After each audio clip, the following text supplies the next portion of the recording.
Situation toute différente en Russie, pays qui enregistre une hausse record de contamination. Dans le plus grand pays au monde, au moins 220 000 personnes ont contracté le Covid-19.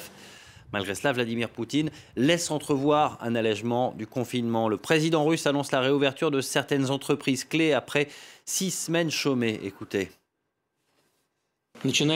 À partir du 12 mai, dans la mesure du possible, il est nécessaire de créer les conditions pour la restauration des activités des entreprises dans les secteurs de base de l'économie, à savoir la construction, l'industrie, l'agriculture, les communications, l'énergie et les mines.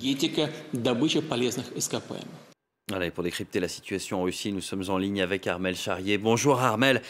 Comme ailleurs, la gestion de la pandémie fait polémique en Russie. Est-ce raisonnable d'aller vers un déconfinement dans le pays? Alors, c'est vrai que pour l'instant, pour Vladimir Poutine, il n'y avait pas beaucoup d'issues.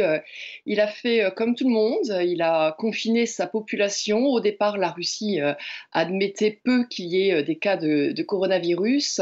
Et puis, finalement, la décision a été prise. Alors, Moscou a eu un avantage sur les autres pays de l'Europe occidentale, c'est que c'est arrivé un petit peu plus tard et que donc, du coup, il y a des leçons qui ont été prises avec la capitale à Moscou, des hôpitaux qui étaient un peu plus près pour accueillir l'affluence. Le nombre de cas aujourd'hui est de 2000 victimes. Les spécialistes disent que c'est sous-estimé parce que lorsqu'on meurt du coronavirus, mais qu'il y a aussi d'autres maladies, vraisemblablement les Russes ne font pas le même comptage que d'autres pays comme la France. Et donc dans ces conditions, ça explique cette différence. Mais quoi qu'il en soit, il y a effectivement une pression économique maintenant sur les épaules de Vladimir Poutine. Vous l'avez entendu, Damien, d'ailleurs c'est ce dont il parle, relancer l'économie. Et il a donc eu un accord avec les présidents des régions, les patrons des régions russes, en leur laissant en quelque sorte le choix du déconfinement, la façon de déconfiner, en sachant que par exemple à Moscou, tout de suite, eh bien, le déconfinement n'est pas immédiat dans la capitale. Armel, il faut dire que Vladimir Poutine est sous pression, une pression à la fois économique et géopolitique.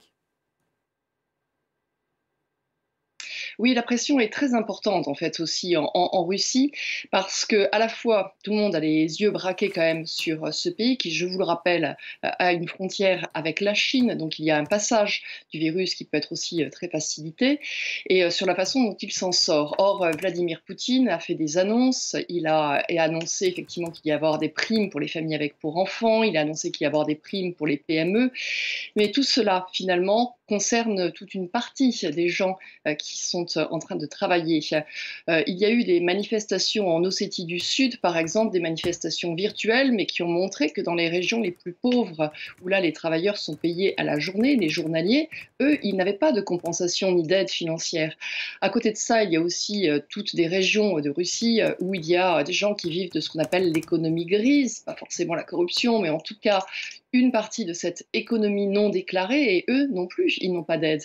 Donc on voit bien qu'il y avait une paupérisation de la population qui risquait réellement de se soulever. Vladimir Poutine en a pris compte.